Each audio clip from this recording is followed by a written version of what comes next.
السلام على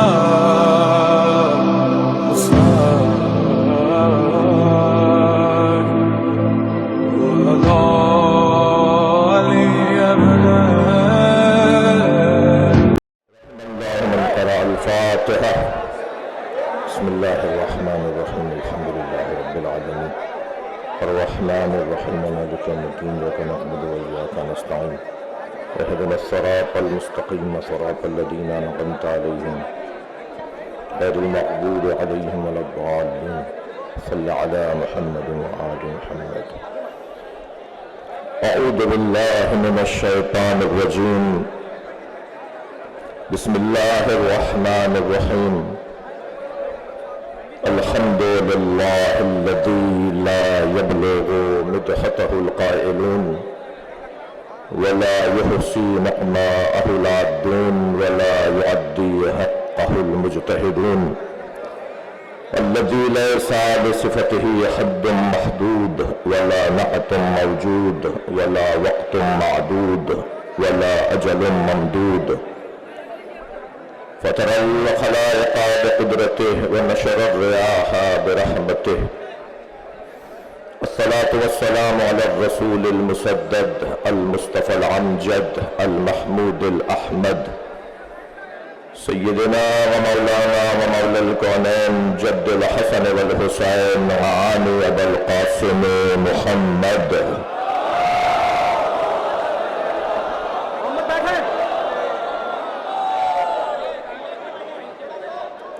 وآله الطيبين الطاهرين المعصومين الذين قال الله إنما يريد الله ليذهب عنكم الرجس أهل البيت ويطهركم تطهيرا.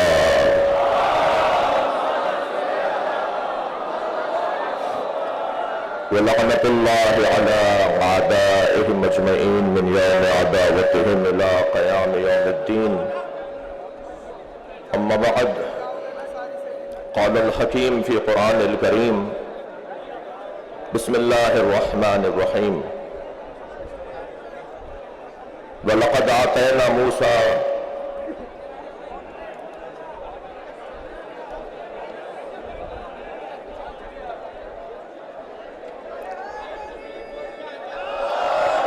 بسم الله الرحمن الرحيم.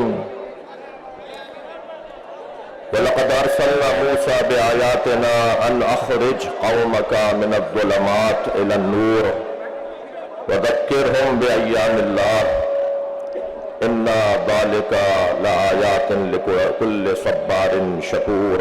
صلوات.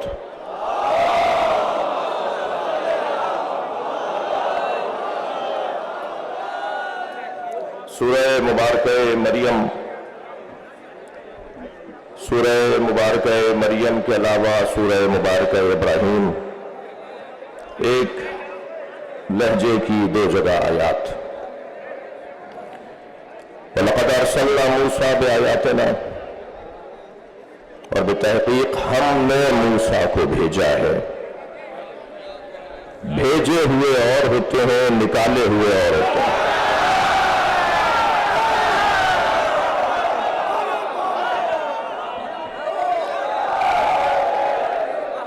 وَلَقَدْ أَرْسَلْنَا مُوسَى بِآيَاتِنَا، اور ہم نے موسیٰ کو اپنی آیات کے ساتھ بھیجا. أَنْ أَخْرِجْ قَوْمَكَ مِنَ الظُّلُمَاتِ إِلَى النُّورِ، اور وہی کی ہم نے موسیٰ کو کہ وہ اپنی قوم کو اندھیروں سے نکال کر روشنیوں کی طرف لے آئے. وَذَكِّرْهُم بِأَيَّامِ اللَّهِ، اور یہ بھی وحی کی ہم نے موسیٰ کو کہ اپنی قوم کے سامنے اللہ کے ایام کو دہرائیں. إِنَّ فِي ذَلِكَ لَآيَاتٍ لِكُلِّ صَبَّارٍ شَكُورٍ، اور اس ہمارے پیغام میں ہر صابر اور شاکر کے لیے کھلی ہوئی نشانیاں ہیں. آیہ کریمہ کا محاوراتی ترجمہ: میرے لیے اعزاز ہے کہ میں شہر علم و ادب مرکز ولا و ازا جہاں کے اہل حل و عقد نے جو طے کیا وہ بر صغیر میں مانا گیا.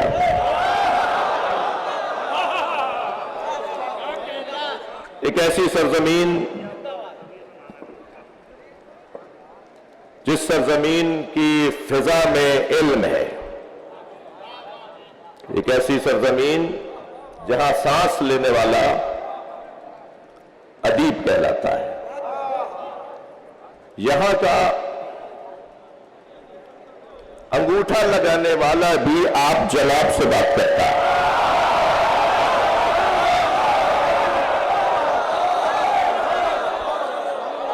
لکھنؤ کے لیے نہیں، میرے لیے اعزاز ہے کہ میں سرزمین لکھنؤ میں تاریخی امام باڑہ آصف الدولہ المعروف بڑا امام باڑہ، اس میں خطاب کے لیے حاضر ہوا ہوں. یہ میری عزت ہے اور شاید یہ منظر جو میں اپنے وطن میں سال میں 2-4 مرتبہ دیکھتا ہوں، مخصوص ایام میں اس طرح کا رنگ تیار ہوتا ہے. یہ ایک بہت بڑا پیغام ہے. یہ سب خاموش رہ کے پیغام دے رہے ہیں کہ دونوں وطنوں کے لوگوں میں محبت ہے.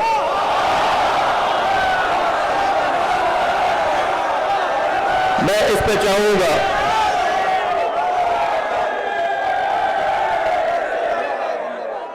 اور گویا میں آج اس طرف سے اس طرف محبتوں کا سفیر بن کر آیا ہوں، اور یہاں کی محبتیں شاید ہی میرے وطن کے کسی شہر میں اس وقت کی مجلس نہ سنی جا رہی ہو. تو اگر میں یوں کہہ دوں کہ یہ مجلس صرف لکھنؤ میں نہیں ہو رہی، یہ مجلس بر صغیر میں ہو رہی ہے.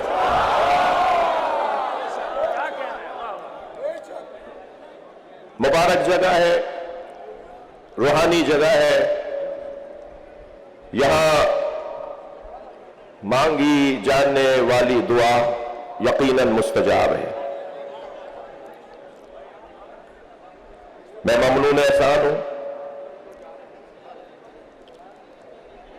خطیب اکبر مولانا مرزا محمد اطہر نور اللہ مرقدہ الشریف، خطیب العرفان مولانا اشفاق مرزا اشفاق نور اللہ مرقدہ الشریف کے خانوادے کا، خاص طور پر میرے بھائی جو ہندوستان کے لاکھوں دلوں میں رہتے ہیں. یہ اگر ایک آواز دیں تو اس ملک کے مسلمانوں کو جوڑ سکتے ہیں، اور ایسا مشاہدے میں ہے. مولانا مرزا محمد یعصوب عباس اور جانشین خطیب اکبر مرزا مولانا اعجاز اطہر، میں ان کے بھائیوں کا، ان کے خانوادے کا ممنون ہوں. ابھی خاص طور پر صدر دروازے سے یہاں تک آنے میں جن محبتوں کا میں نے مشاہدہ کیا، شاید مجھے مرنے کے بعد بھی کام آئیں گی.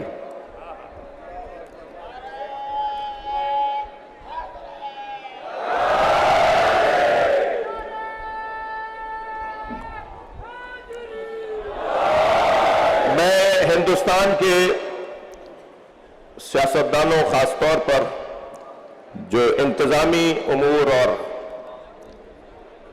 ملک کے حفاظتی ادارے ہیں، انہیں بھی اپنے دل میں خاص محبت کے ساتھ رکھ کر جاؤں گا کہ انہوں نے آج کی اس مجلس کے انعقاد میں کسی بھی طرح کی رکاوٹ کو خاطر میں نہ لا کر مجلس کے انعقاد میں تعاون فرمایا۔ وقت گزر جاتا ہے، کام رہ جاتا ہے، اور کام بھی گزر جاتا ہے، علم رہ جاتا ہے۔ ارشاد حضرت ہدیت وَلَقَدْ أَرْسَلْنَا مُوسَىٰ بِآيَاتِنَا، ہم نے موسیٰ کو اپنی نشانیوں کے ساتھ بھیجا ہے۔ میرے جوانوں، تمہاری محبت تو میرا بہت بڑا سرمایہ ہے۔ حضرت موسیٰ کو اللہ نے آیات کے ساتھ بھیجا ہے، تیاری کے ساتھ بھیجا ہے۔ قرآن فارمولوں کی کتاب ہے، قرآن اصولوں کی کتاب ہے۔ قرآن ہر نبی کے ساتھ یہ نہیں کہے گا، اللہ ہر نبی کے ساتھ یہ نہیں کہے گا کہ ہم نے اپنی آیات کے ساتھ بھیجا ہے۔ اگر ایک نبی کے ساتھ بھی یہ کہہ دیا گیا کہ ہم نے بھیجا ہے تو اس کا مطلب یہ ہے کہ یہ زمین ان کا وطن نہیں ہے، وہ کہیں اور سے آئے ہیں، لہذا ان کا وہاں جانا کمال ہے، مگر اس سے بڑا کمال ان کا یہاں رہنا ہے۔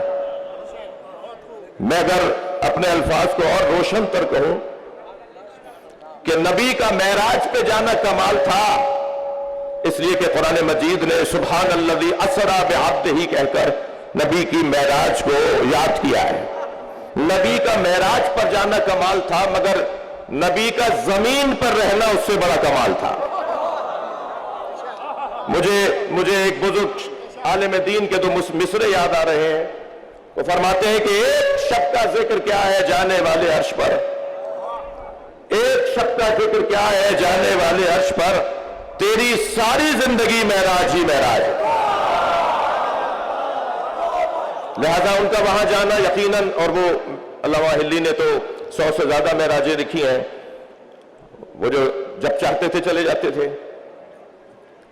تو کیا خوب جملہ کسی بزرگ سے میں نے سنا کہ وہ جب چاہتے تھے چلے جاتے تھے۔ وہ جو قرآن میں معراج کا تذکرہ ہوا ہے وہ آفیشل سفر تھا، وہ سرکاری سفر تھا۔ تو یہ وہاں سے بھیجے گئے ہیں، یہ وہاں سے آئے ہیں۔ ایک نبی کے ساتھ اگر کہہ دیا کہ یہ وہاں سے ہم نے بھیجے ہیں، اور بھیجے بھی نشانیوں کے ساتھ ہیں، تیاری کے ساتھ ہیں، ایسے ہی اگر ایک نبی ماں کی گود میں یہ کہے کہ میں نبی ہوں، تو کیا ضروری ہے کہ ہر نبی کے ساتھ یہ لگایا جائے کہ یہ جب دنیا میں آتے ہیں تو وہاں سے نبی بن کر آتے ہیں؟ حضرت عیسیٰ علیہ السلام کی مادر گرامی سے کہا گیا کہ یہ بچہ کہاں سے لے آئیں؟ تمہارے تو باپ بھی ایسے نہیں تھے، تمہاری تو ماں بھی ایسی نہیں تھی۔ اور ادھر حضرت مریم کو کہہ دیا گیا کہ آپ چپ کا روزہ رکھیں، آپ کا کام خاموش رہنا ہے۔ ہمیشہ خاموش رہنے والا جاہل نہیں ہوتا۔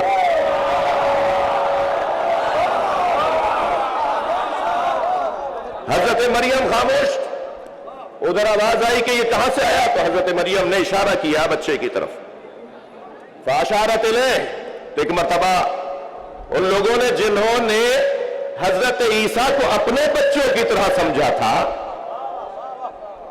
بڑے پیغامات ہیں۔ حضرت عیسیٰ جو انہیں اپنے جیسا سمجھے، پھر ان کا انجام کیا ہوگا ذرا محسوس کیجئے گا۔ جنہوں نے حضرت عیسیٰ کو اپنے جیسا سمجھا، انہوں نے کہا کیفا نکلم من کان فی المہد صبیا، یہ بچہ ہم سے کیسے بات کرے گا جو ابھی ماں کی گود میں ہے، ابھی تو گہوارے میں ہے۔ تو جنہوں نے اپنے بچوں جیسا سمجھا، انہیں پیغام ملا کہ خبردار، عیسیٰ گہوارے میں بول سکتا ہے تو عیسیٰ وہ ہے جس کی ماں کو بیت اللہ سے بھیجا گیا تھا، اور ایک اور بچہ آنے والا ہے کہ جس کی ماں کو کعبے میں بلایا جائے۔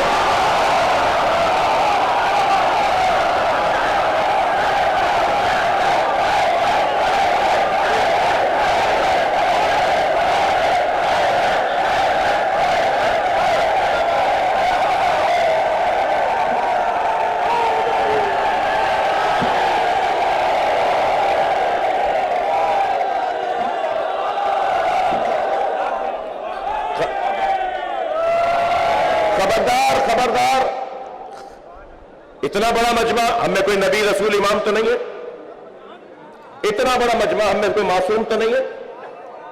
یہ جو ایک جیسے ہیں انہیں اللہ نے ایک جیسا نہیں بنایا.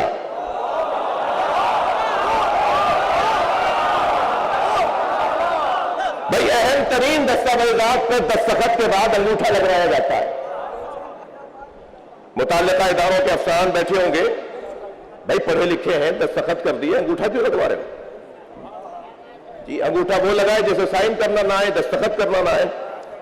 لیکن دستخط کے بعد انگوٹھا اس لیے لگوایا جا سکتا ہے، لگوایا جاتا ہے کہ دنیا میں اگر فنگر پرنٹ کے طالب علم اور اس شعبے جو کرائم کے ادارے ہیں، جو حفاظتی ادارے ہیں، وہ توجہ کریں، میں کچھ کہہ رہا ہوں.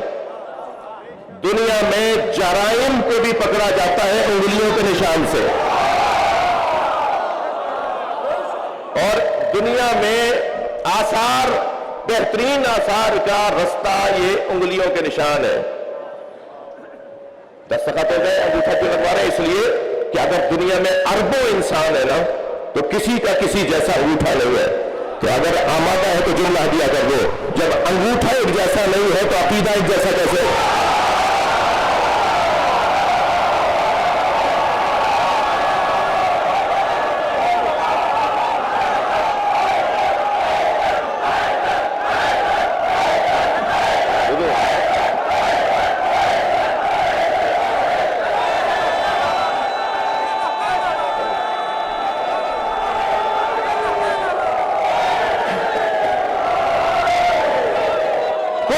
نہیں ہے.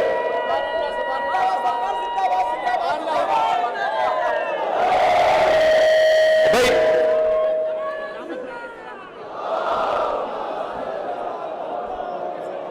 اسکول میں دو بچوں نے داخلہ لیا.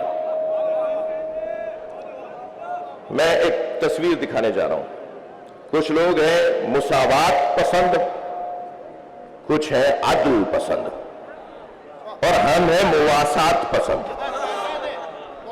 مساوات، عدل، اور اس سے زیادہ بڑی جگہ، اس سے بڑا مرحلہ ایمان کردار وہ ہے مواسات.